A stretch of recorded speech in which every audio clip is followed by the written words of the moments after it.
नमस्कार मित्रों, मैं राजीव रंजन प्रसाद। मैं प्राचीन भारतीय शासकों और उनकी शाक्त आस्था अथवा कुल देवियों पर केंद्रित एक अध्ययन के दृष्टिगत आंध्र प्रदेश के वारंगल पहुंचा था। मेरा लक्ष्य काकतीय शासकों पर जानकारी का एकत्रीकरण था। वारंगल में उपलब्ध काकतीय समयावधि की भव्य विरासत और ऐतिहासिक संपदा को देखकर आंखें चौंधिया गईं। साथ ही यह प्रश्न भी उठा कि कोहिनूर हीरा जिस राजवंश का मौलिक रूप से हुआ करता था, जिसे आज भी शान से बर्तानिया की महारानी अपने ताज पर धारण करती है, जो राजवंश एक समय न केवल शक्ति अथवा संपदा में भी उदाहरण हुआ करता था, उसे किसने निर्दयता से मटिया मेट कर दिया? कैसे हुआ था काकतीयों का पतन? हम खिलजियों तुगलकों के दौर की आक्रामकता और नृशंसता पर बात करें उससे पूर्व चलते हैं वर्ष 1261 ईस्वी में, जबकि काकतीय शासक गणपति का शासन हुआ करता था। महाराजा गणपति ने चोल, कलिंग, सेउड़, कर्नाट, लाट, बलनाडु आदि क्षेत्रों के राजाओं को परास्त कर विशाल और शक्तिशाली साम्राज्य स्थापित किया था। आक्रांताओं से सुरक्षित रखने के लिए वे अपनी राजधानी को अन्नमकोण से हटाकर वारंगल ले आए। उनके पीछे काकतीय शासन का लंबा इतिहास था और आगे अनिश्चित भविष्य। उनका कोई वारिस नहीं था। महाराजा गणपति की दो पुत्रियां थी, रुद्रांबा और गणपांबा। क्या सूर्यवंशी क्षत्रियों का अंत निकट है? गणपति को यही चिंता चिता तक ले गई। महाराजा गणपति के देहावसान के बाद उनकी बड़ी पुत्री रुद्रांबा ने सत्ता संभाली। मैं यह बताना चाहता हूं कि महान काकतीय महारानी रुद्रांबा पर मैंने एक अलग कार्यक्रम प्रस्तुत किया है, जिसे मेरे चैनल पर देखा जा सकता है। चालुक्य राजा वीरभद्रेश्वर से महारानी रुद्रांबा का विवाह हुआ। इस दंपत्ति को कोई पुत्र नहीं था। उनकी एकमात्र संतति थी पुत्री मंबडंबा। राजकुमारी मंबडंबा को विवाह के पश्चात दो पुत्र हुए, प्रतापरुद्र और अन्नमदेव। इस स्थिति में यही उचित समझा गया कि महारानी रुद्रांबा अपनी पुत्री मंबडंबा के ज्येष्ठ पुत्र प्रतापरुद्र को गोद लेकर वारिस बना ले। दौहित्र को दत्तक पुत्र बनाकर वारिस बना लेने का निर्णय बहुत अच्छा सिद्ध हुआ, क्योंकि प्रतापरुद्र योग्य युवराज थे। वर्ष 1290 ईस्वी प्रतापरुद्र वारंगल के शासक बने। सिंहासनारूढ़ होते ही उन्होंने अपने साम्राज्य के वे खोए हुए हिस्से पुनर्प्राप्त किए, जो किसी शक्तिशाली शासन के अभाव में वारंगल से छिन गए थे। उन्होंने दक्षिण के एक बड़े क्षेत्र को अपने आक्रामक सैन्य अभियान से वारंगल का हिस्सा बना लिया। यह समय था जबकि दिल्ली सल्तनत भारतीय भूभाग के दक्षिण में भी अपना फैलाव करना चाहती थी। समकालीन साहित्यिक साक्ष्यों का संदर्भ लें तो वारंगल पर एक के बाद एक 8 आक्रमण किए गए, जिनमें से 7 में आक्रांता असफल रहे थे। इस सब का आरंभ तब हुआ जबकि मुसलमान आक्रांता अलाउद्दीन खिलजी की गिद्ध दृष्टि दक्षिण भारत पर गड़ गई थी। अलाउद्दीन खिलजी वर्ष 1296 से 1316 ईस्वी का वास्तविक नाम था अली गुरशब। यह दिल्ली सल्तनत के खिलजी वंश का दूसरा शासक था। खिलजी को यह सूचना थी कि दक्षिण विजय और उसके बीच की बड़ी दीवार है वारंगल। अलाउद्दीन जितना क्रूर था, वह अपने सैनिक अभियानों में उतना ही कुशल। उसके बाद भी वह वारंगल पर आसानी से अधिकार नहीं कर सका था। काकतीय राज्य पर अलाउद्दीन खिलजी का पहला हमला वर्ष 1303 ईस्वी में हुआ, जिसमें दिल्ली सल्तनत को पराजय का मुंह देखना पड़ा। बेलम सरदारों की प्रशंसा में लिखित वेलुगाटिवारी वंशावली में इस काकतीय विजय का उल्लेख प्राप्त होता है। अगला आक्रमण अर्थात वर्ष 1310 ईस्वी के किसी दिन की यह बात है। अलाउद्दीन खिलजी का सेनापति मलिक कफूर प्रताप रुद्र को पराजित करने के उद्देश्य से अपने लाव लश्कर के साथ वारंगल की ओर निकल पड़ा। मलिक कफूर को ही यह जिम्मेदारी क्यों दी गई? इसके पीछे अलाउद्दीन खिलजी का उद्देश्य अपने किसी खासम खास को इस कार्य के लिए भेजना था, चूंकि वारंगल से इन लुटेरों को भारी भरकम संपदा मिलने का अंदेशा था, जिसे अमीरों की सहयोगी सेनाएं ही आपस में लूट खसोट सकती थी। मलिक कफूर और अलाउद्दीन खिलजी के आपसी संबंध बहुत ही करीबी थे, इसलिए विवादित रहे हैं। इस विषय पर हम अलग से चर्चा करेंगे। मलिक कफूर ने दमखम से आक्रमण किया, लेकिन यह भी उतना ही सत्य है कि वारंगल की किलेबंदी कफूर की अपेक्षा से अधिक मजबूत सिद्ध हुई थी। खिलजियों की दिनों तक किलेबंदी बने रहने से वारंगल का आंतरिक प्रशासन कमजोर हो रहा था। बेहतर था लुटेरों को कुछ ले देकर रफा दफा किया जाए। प्रताप रुद्र लहरदेव के नाम से विख्यात थे। युद्ध रणनीति के अनुरूप लहरदेव का कहर खिलजी की सेना पर टूट पड़ा।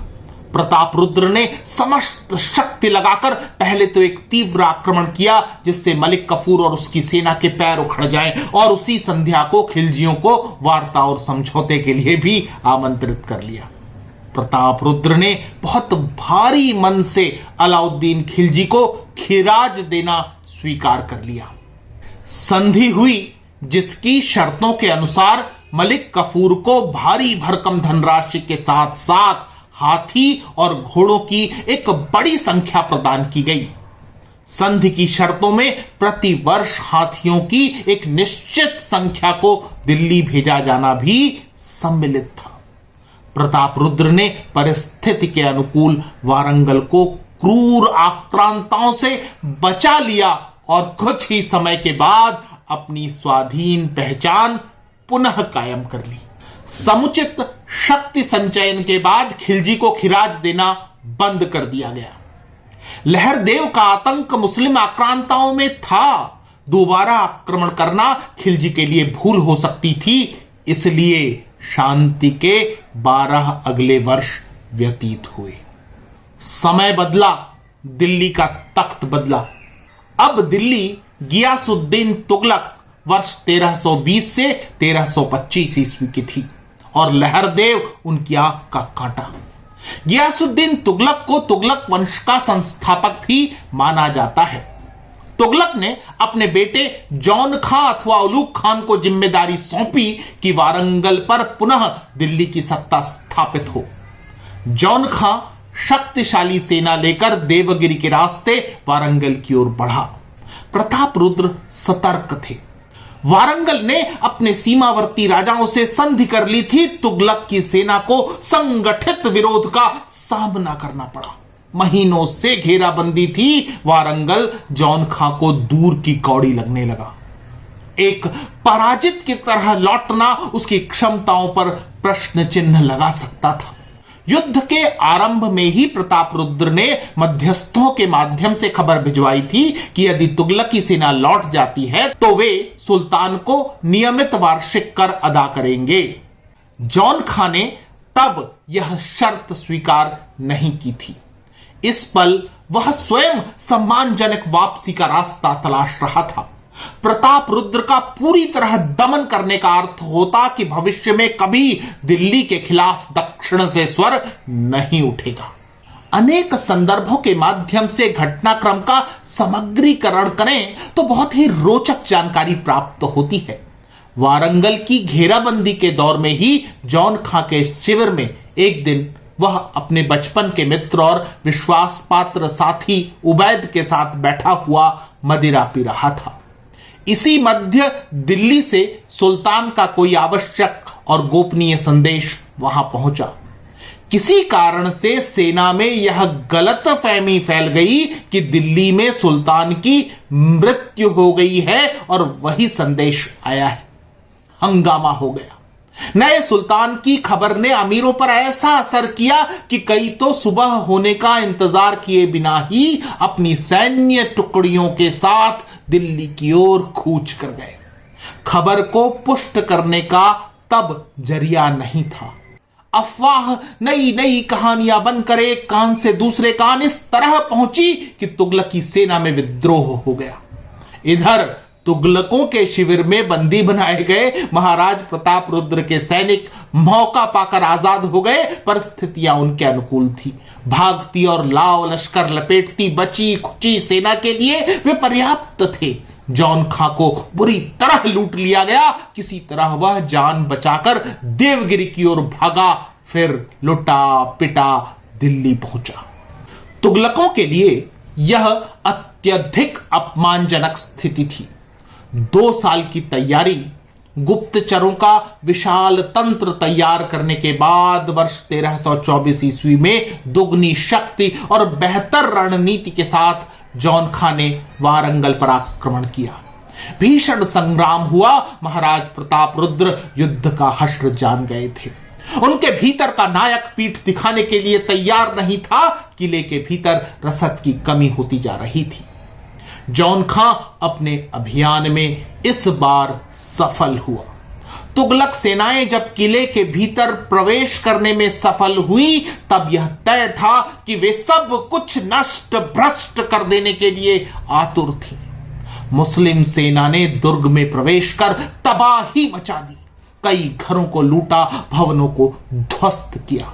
आज भी वारंगल की तबाही के निशान खंडित विरासतों के रूप में देखे जा सकते हैं।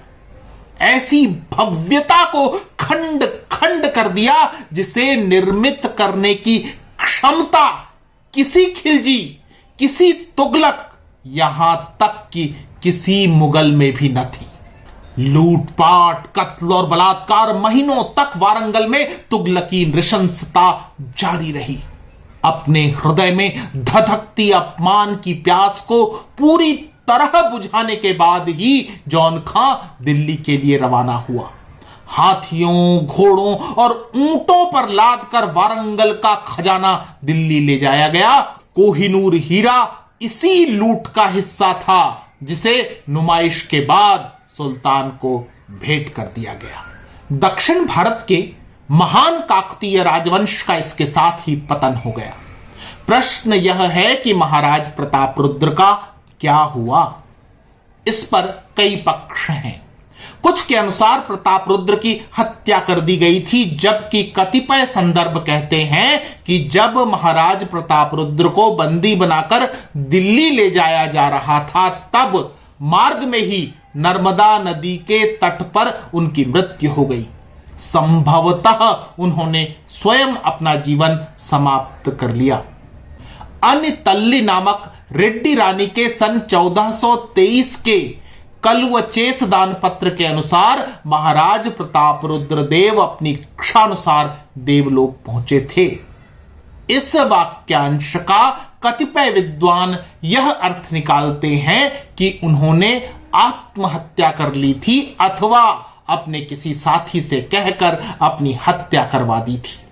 प्रताप रुद्रदेव एक स्वाभिमानी सम्राट थे। संभव है कि तुगलकों की दास्ता में नारकीय जीवन व्यतीत करने से उचित उन्हें अपना जीवन समाप्त करना एक अच्छा विकल्प लगा होगा।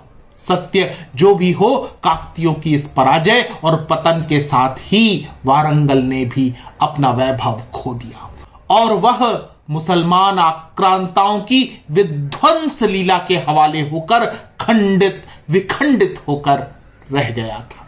मित्रों, आज इतना ही। फिर मिलता हूं ऐसे ही किसी ऐतिहासिक संदर्भ के साथ। अगर आपको मेरा यह चैनल पसंद आ रहा है तो कृपया इसे सब्सक्राइब करें। आप इस प्रस्तुति को लाइक या शेयर भी कर सकते हैं। नमस्कार।